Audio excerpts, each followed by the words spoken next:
relationship, I think it's an art. It's an art of communicating. It's an art of acknowledgement. It's an art of listening. To be present is probably one of the most difficult skills in the world. That was Ieva Kelpsaite. I'm Sergio Acosta, and this is Dance in Conversation. Welcome. Over the last year, Ieva and myself have put our hearts and minds into creating a space for conversations about tango and life, tango and love, tango and presence, tango and relationships. And mostly because of the pandemic, our events and exchanges were all happening online through Zoom. But this time was different. We met for real, face to face, and let me tell you, what a difference that makes. Obviously, we met to record this episode, and our conversation was focused on Ieva's professional practice as a relationship coach. But during the day, we were working, discussing ideas, plans, upcoming events. Then we were dancing. We learned a bit of tango, we go back to work, we prepare a meal and eat, and then we dance again. We move from thinking to dancing, from tango to planning. The whole day was an experience of what we always say: everything is a dance. I hope you will find inspiration on this episode and have an idea of what we intend to achieve when we dance in conversation. So, who is Ieva Kelpsaite? Let's start right there. I am a co-founder of Dancing Conversation with Sergio. I think that's our biggest project right now, that we are very busy with that. I am in life, I am a relationship coach as well. I am a tango dancer, and I've recently started to teach tango as well, which gives me a lot of joy in my life. Thanks to Ieva, I know about tango. I'm a tango dancer, can I say that? I mean, beginner, but nonetheless a tango dancer. And definitely, I love tango for all what tango offers in terms of, I think I'm in love with the concepts that tango brings to my life. Yes, one of the first beautiful statements that I heard for the first time about tango and life was, when you dance, the truth is in your core. And for me, it was so resonant, that concept, because for a long time I've been working with my body, movement. At some point I joined the 5 rhythms practice, going to a place in London every week, every Wednesday. I was learning to move my body freely, and then also meditate about it and reflect about what movement gives me. And then when I met Ieva and I heard these concepts, how the embrace means more than just having a good framework or good frame in your shoulders, whatever, is way more than that. It's about connection. It's about being yourself and being honest and being present, and so many things, And that's the topic of our conversation today. Because you mentioned you are a relationship coach, and my question for you, Ieva, today is, what is that? What is a relationship coach? What do you do?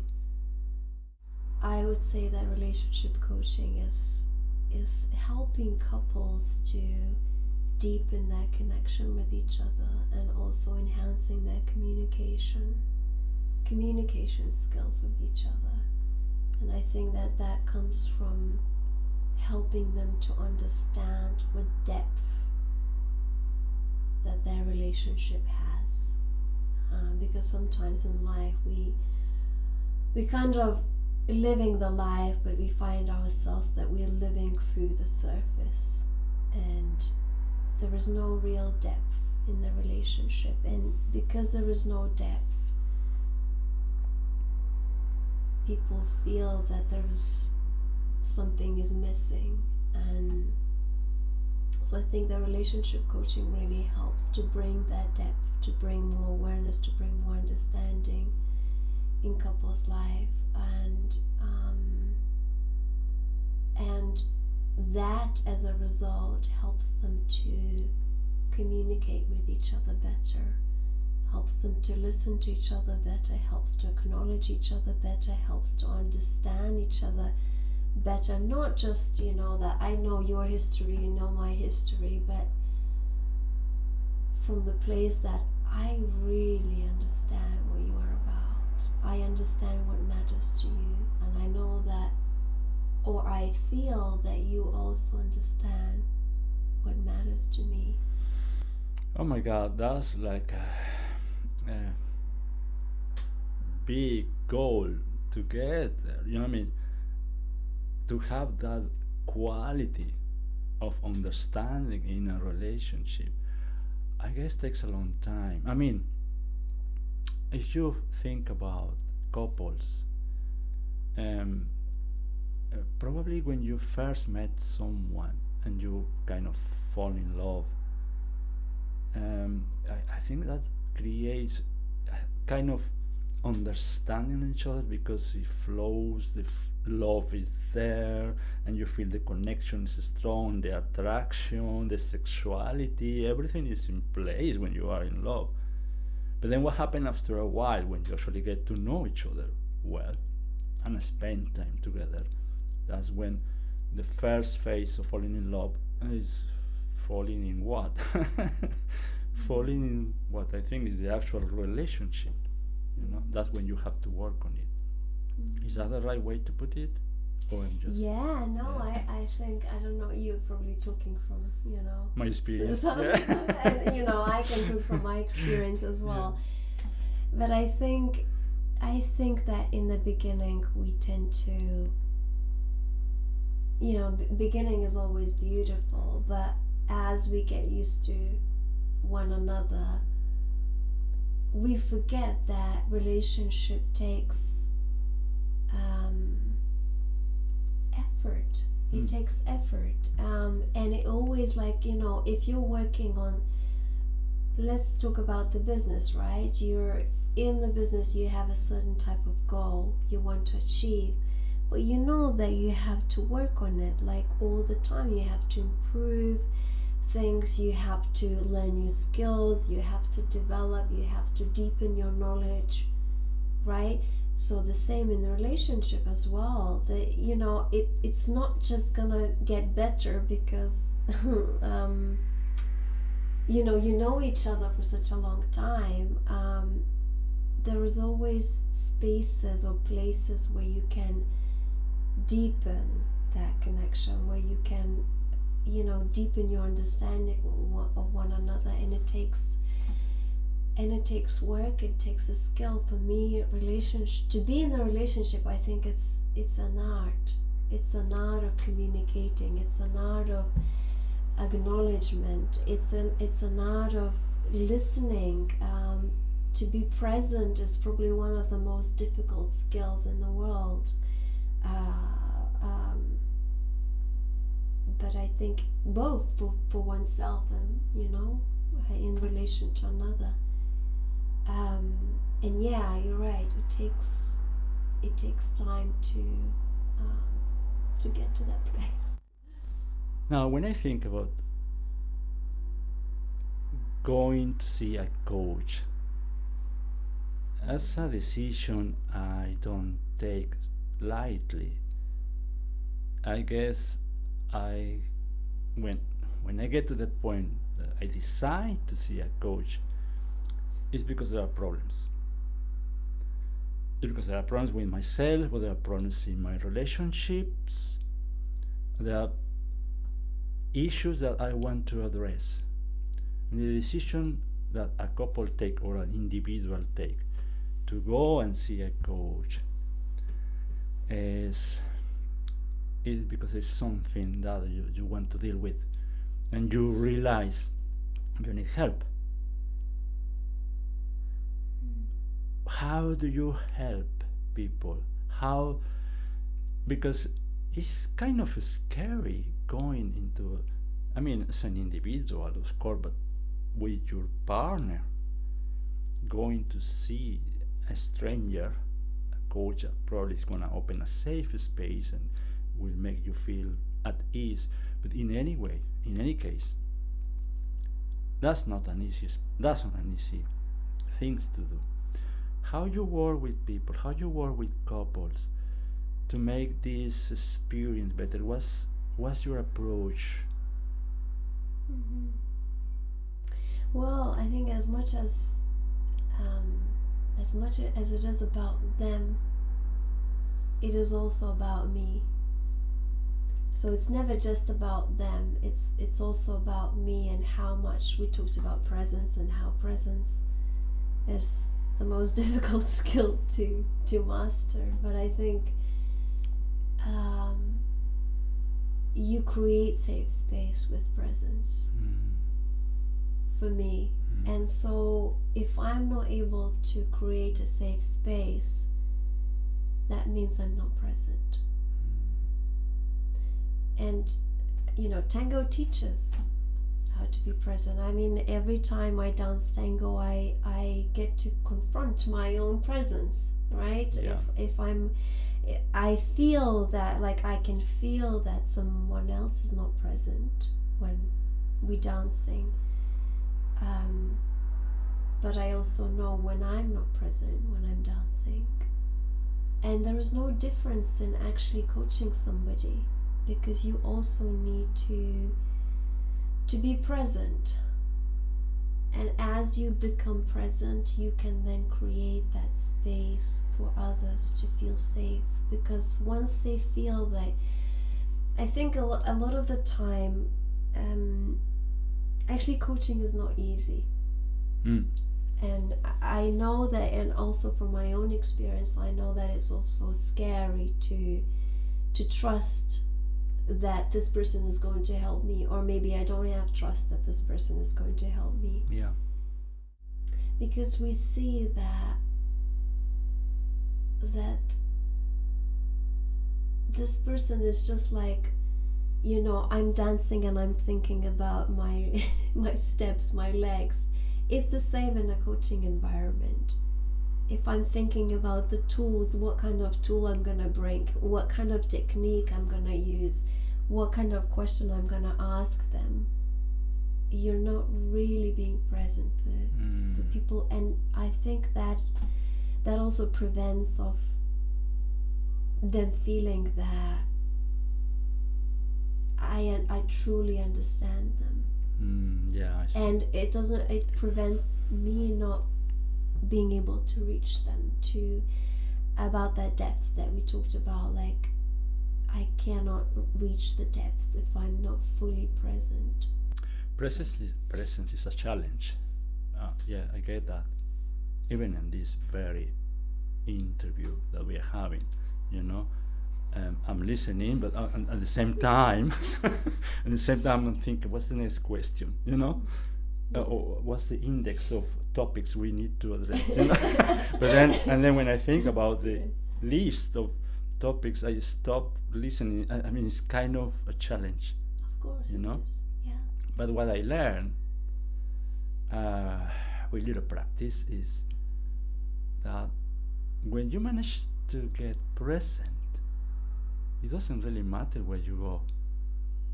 It doesn't really matter if you cover the whole list of topics, because you are actually in the flow of something.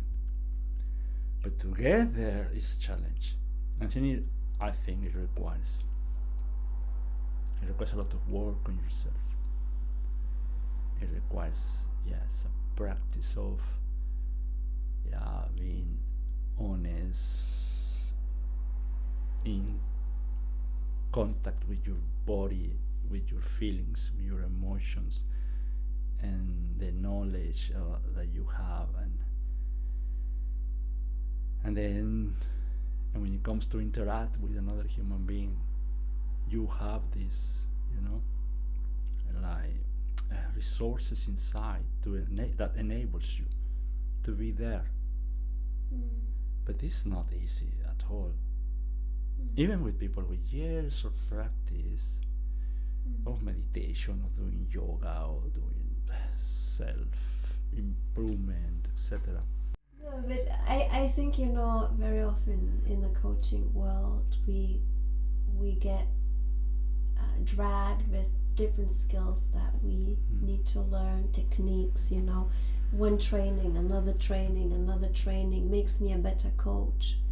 But really what it comes down to is really like anything in your relationship, in me as a coach, in me as a follower, as a leader, as I'm dancing.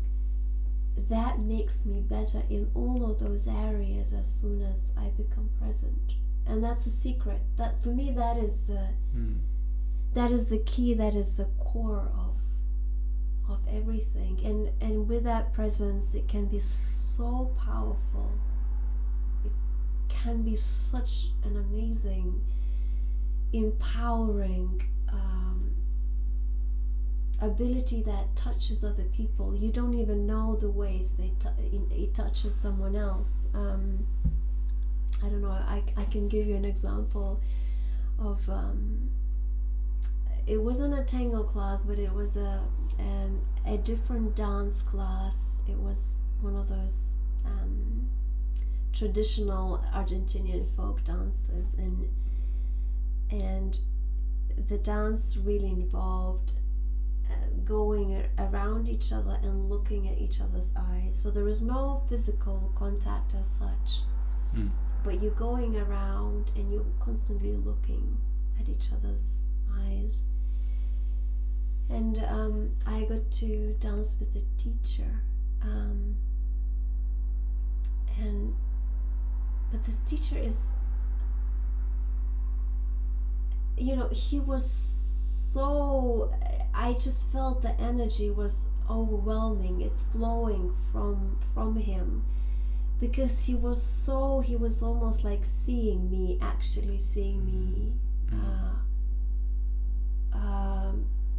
as if he knows me so well.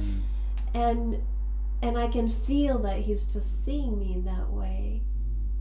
But the energy was just incredible. There was no touch whatsoever. I think in tango we have got close embrace, and we can feel each other's bodies, right?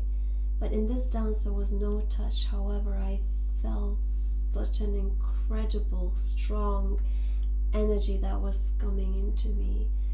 And after that, I just realized, well, this is possible. Like, it's possible.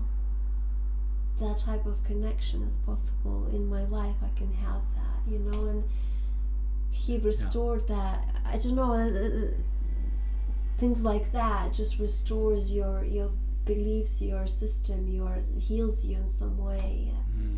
So it's just an example of what presence can do for. It makes you believe that it's possible. Yeah. Yes. I mean, it's interesting to hear how you go from talking about coaching as a practice to help couples to tango. Obviously, you are both. You are a tango dancer, you are a tango teacher, and also a relationship coach. And I guess one practice feeds the other. And I wonder if in your actual practice you take elements of tango to help people, or they are just separate. Tango is for the dance floor, and the coaching space is the coaching space, or you kind of make a bridge between both worlds. When I think when I enter into Milonga, I always consider it as a sacred space. No, it's a sacred space where energy is flowing between people, and everybody has got energy. And I think to feel that energy, you first need to be that energy yourself, and you have to know your energy and what you bring into the room. And it doesn't matter what you bring to the room. It could be sadness, it could be stuckness, it could be I don't know what to do. I'm not sure if anybody will dance with me tonight, right? It could be joy, it could be anything. But I think this is what tango for me is that interaction of energy. And so in coaching, whether I use any tango or not use any tango, I use tango in that sense, because I want to bring my own energy, and I want to that people also feel that energy. So yeah, I think it's possible to use some meditation techniques, and I do use that to help people to relax as well.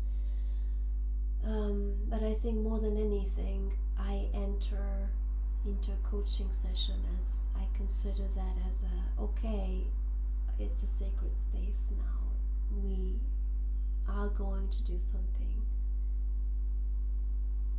special here, and everybody in this space is special, including me, including the people that I will be working with. I think that's really important when you have that intention. We've been running these events in dancing conversation, and what is great about this is that you have the opportunity to meet people who share all these experiences, and recently we have been talking a lot about the safer environment that you create in a milonga, you know. When we talk about miradas and cabeceos, we talk about the energies that we bring into the space, you know. When you come with a specific intention, or when you come with a specific mindset or energy, as you said, you know. So all these conversations, in a way, have been so rich, in the sense that we are touching upon these topics, and I mean, I'm personally been learning a lot, you know. Not necessarily tango. I'm not a better dancer because of conversations, but certainly I think I'm a better human being, you know, or a guy who understands a bit better what it involves to be in a community, to be in relationship, to be with someone, you know, to project your energy or to express yourself. And that's probably, in my case, a strong topic. What has been your experience for yourself? You mentioned that you have been working, on becoming more present for yourself. And yeah. How does that, how did you manage to see how that affects other people around you? What I notice is that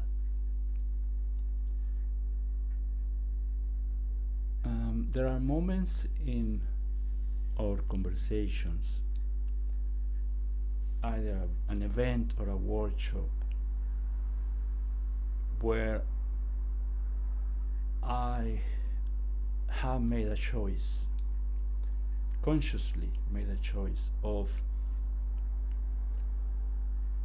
putting myself in the uncomfortable position of being myself. It's kind of paradoxically, it's so uncomfortable sometimes being who you are.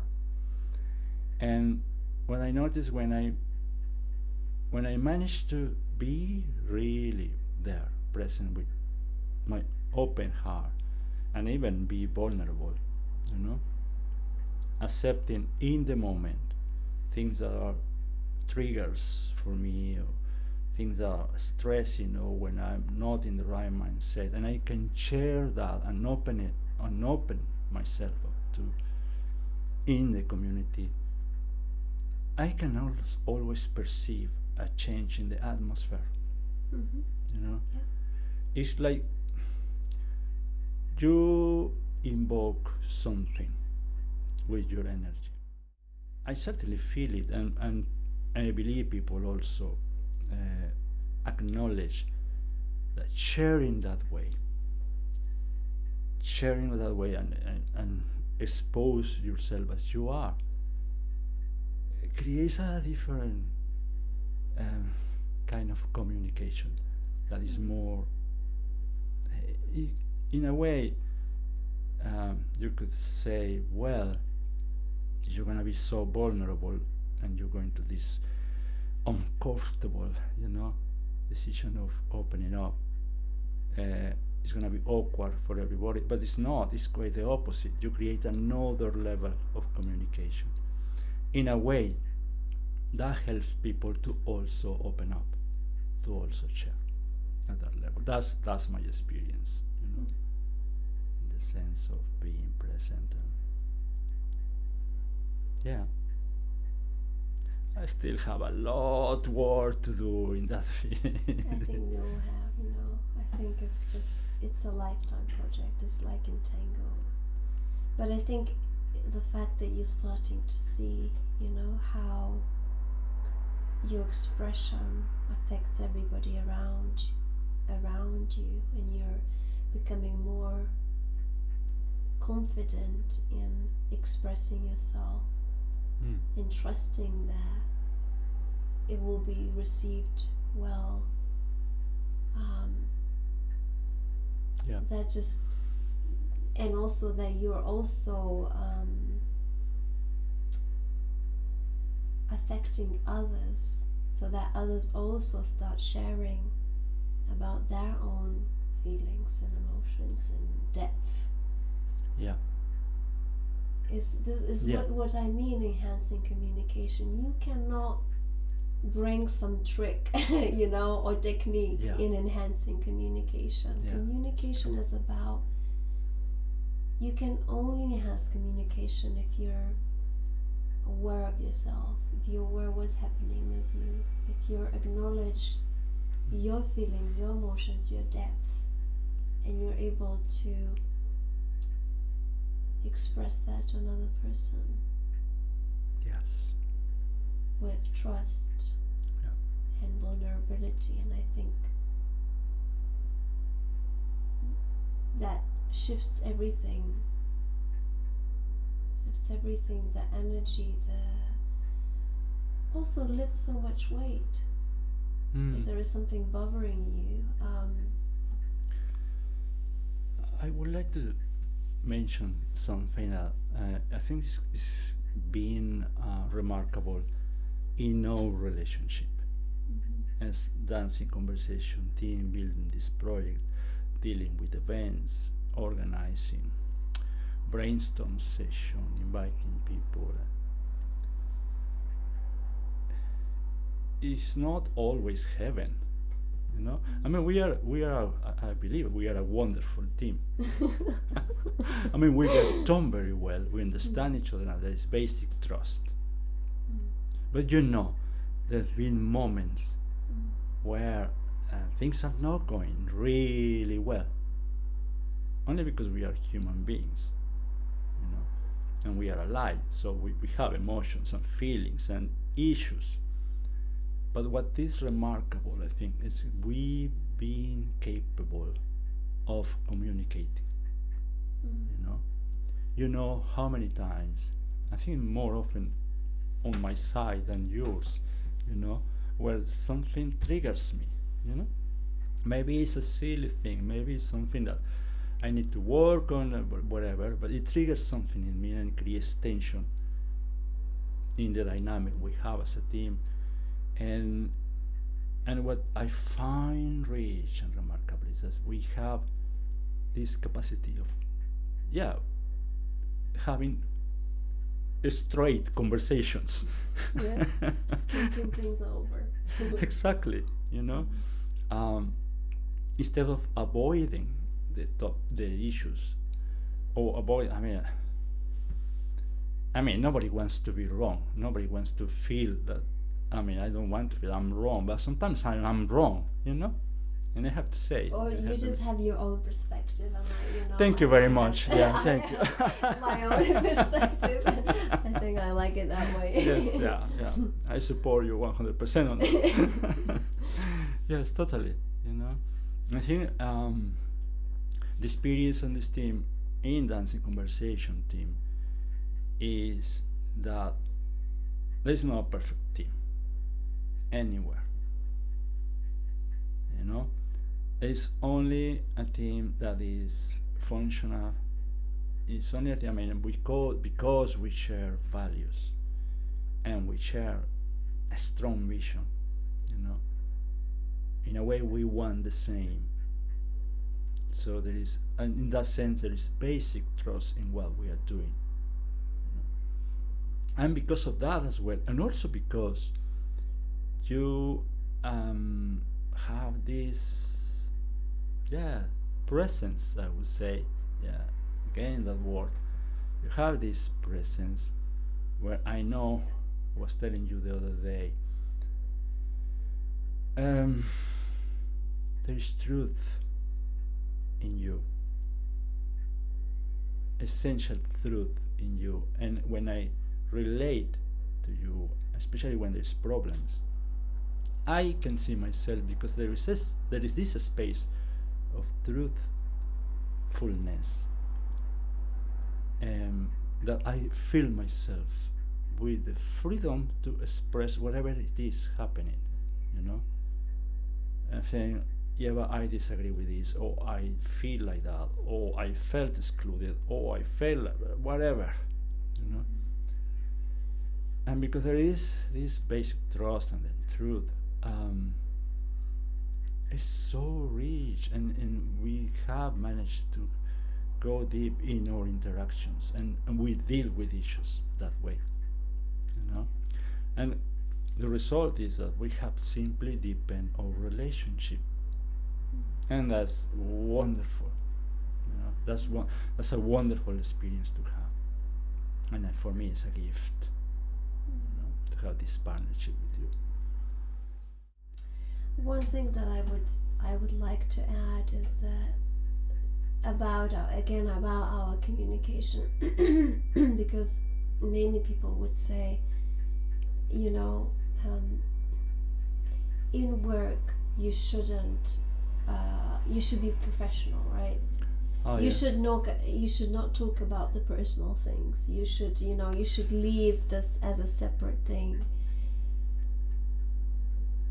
I think if we have left that as a separate thing, we could have not been anywhere closer where we are. And I think our communication has never been shallow.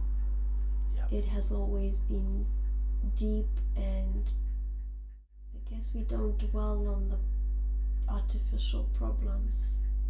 We talk, we express, we share the feelings, the emotions, the thoughts. For me, that is the only way to work through things very quickly. And not dwell on problems, not dwell on holding a grudge, you know, or being pissed or whatever, you know, whatever. It's just like one conversation, and we dealt with that problem, and we just moved on, and we move on to the next level. I think I definitely felt that. 100%. Another question I have for you is, because bottom line, if you work on relationships, you work with couples, what you're dealing with is love. And it's a big word, love. What love is, Ieva? Love is a skill. Yeah. To me, love is a skill. Is a skill to be compassionate, is a skill to be aware, is a skill to listen to oneself and to another. It's a skill of kind communication. It's a skill of stepping up when things are not wrong. It's a skill of finding strength in yourself to also step up. It's so many things, but I just feel like without those skills we cannot experience love.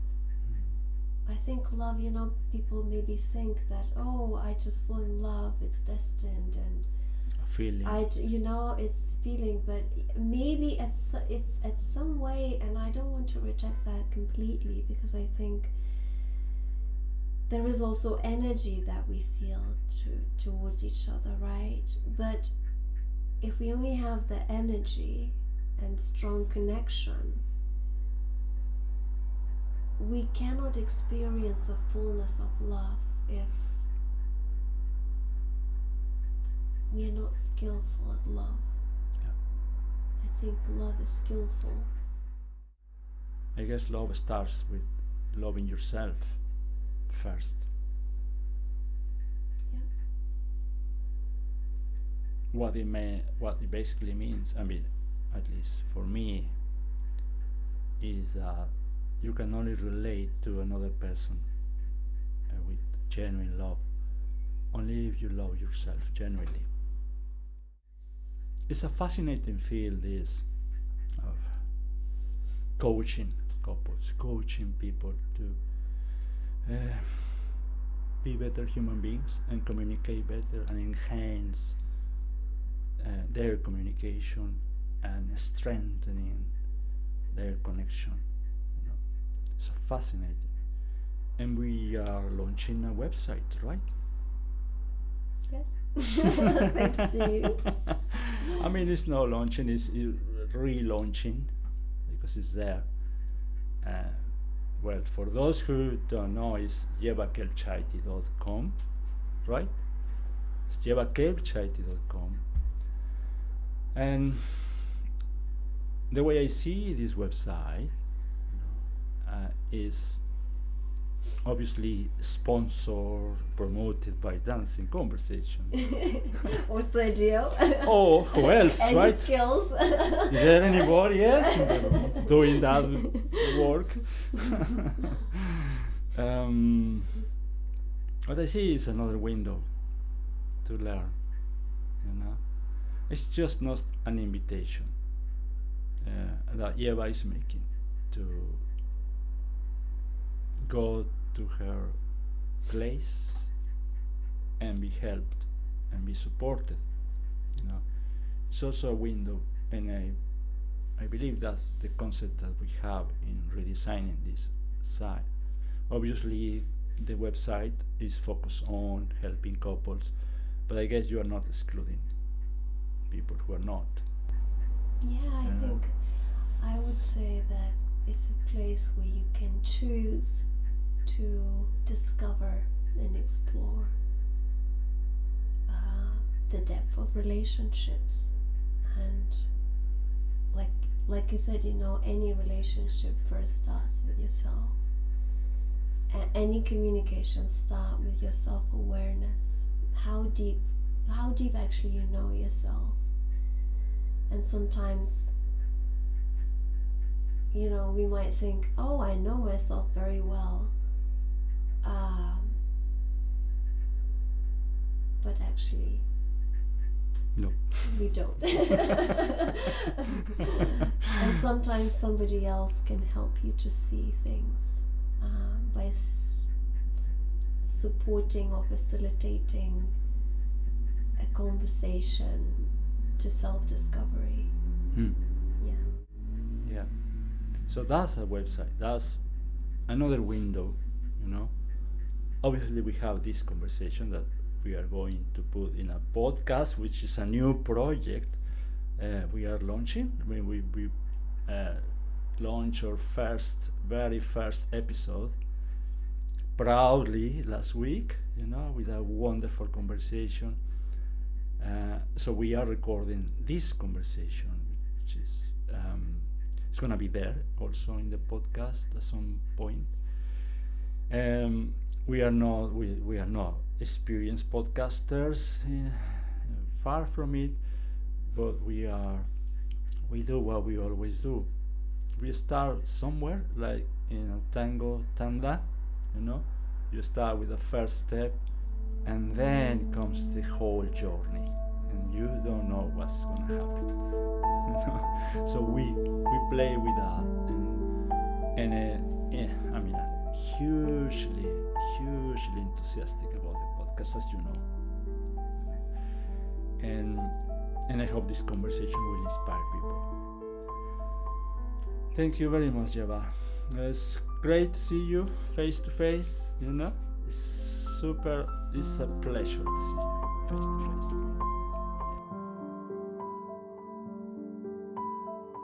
And that was the conversation. If you have anything that you would like to add, discuss, or have a question for Ieva or myself, you can go to forum.dancingconversation.co.uk. Our events are free, and they will always be, but please consider to support us. Any contribution would make a difference and help us to continue setting and promoting this space that, well, if we are not yet dancing, at least gives us the chance to connect and grow a little bit as a community. To donate, go to www.dancingconversation.co.uk/donate. I'm Sergio Acosta. Thank you for listening.